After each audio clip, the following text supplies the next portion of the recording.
الوهاب. الحمد لله الهادي إلى الصواب، مزيل الشدائد وكاشف المصاب.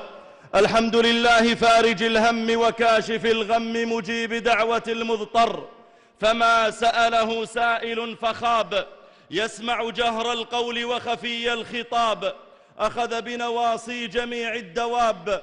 فسبحانه من إله عظيم، لا يماثل ولا يضاهى ولا يرام له جناب. هو ربنا لا إله إلا هو، عليه المتكل وإليه المرجع والمتاب.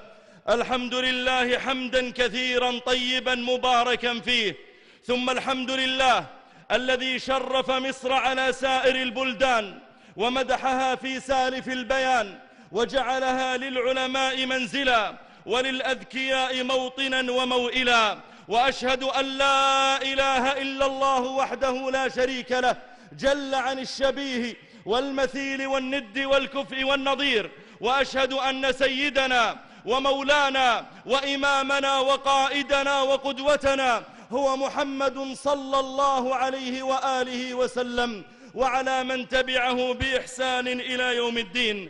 أما بعد أيها الناس، إنني أتحدث اليوم عن بلد البطولات وأرض الرجال والمروءات.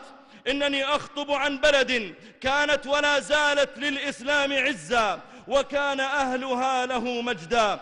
إنني إذ أخطب اليوم عن مصر في مصر كحامل تمرا إلى هجر، جرد كرام نجائب وقلاص، عيس مضمرة البطون خماص، وجناء هجن من سلالة منتج، أمضى وأسرع من صبوب رصاص.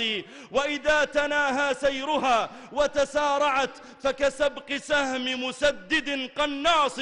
واقصد كرام الأهل في مصر التي لبست لبوس كرامة وخلاص. واركب عنان الشوق واطبع قبلة في وجهها وجبينها الدلاص. مصر المروءة والعروبة طالما كانت لعز الدهر خير مناص.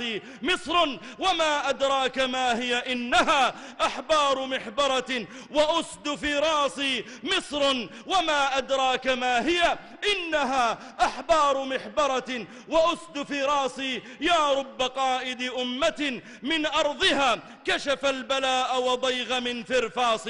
هي حبنا من بحرها لصعيدها، ومن السويس إلى ربا أنشاص.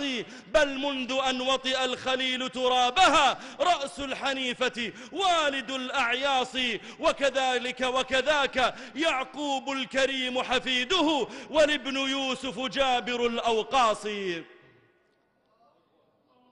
ثم الكليم بها مجدد ملة، درست بفعل خرافة القصاص. وأخوه هارون ويوشع نونه، أكرم برسل في البلاغ حراص. كانوا بمصر كنانة الرحمن، يا نعمة كنانة أربع وعراص. هذا قضاؤك أن تكوني موئلا للعز لا لملاعب رقاص. يا مصر أهلا من صميم قلوبنا ومحبة وتحية الإخلاص. من أهلكم من أرض نجد مودة، من أهلكم من أهل نجد من أرض نجد مودة، ومن الحجاز قريبها والقاصي. أنا من بلاد الطهر جئت سفيرها، لأزيل وهم الخراص، ولأعلن الحب المعطر نفحه بشذا الورود ونفحة الأخلاص.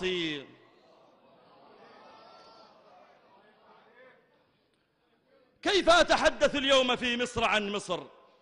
بالله عليكم، أي كلمة تنصرني وأي عبارة تنساق على لساني وأنا أتكلم في أرض مشايخ الكرام ومعلمي الأعلام المصريون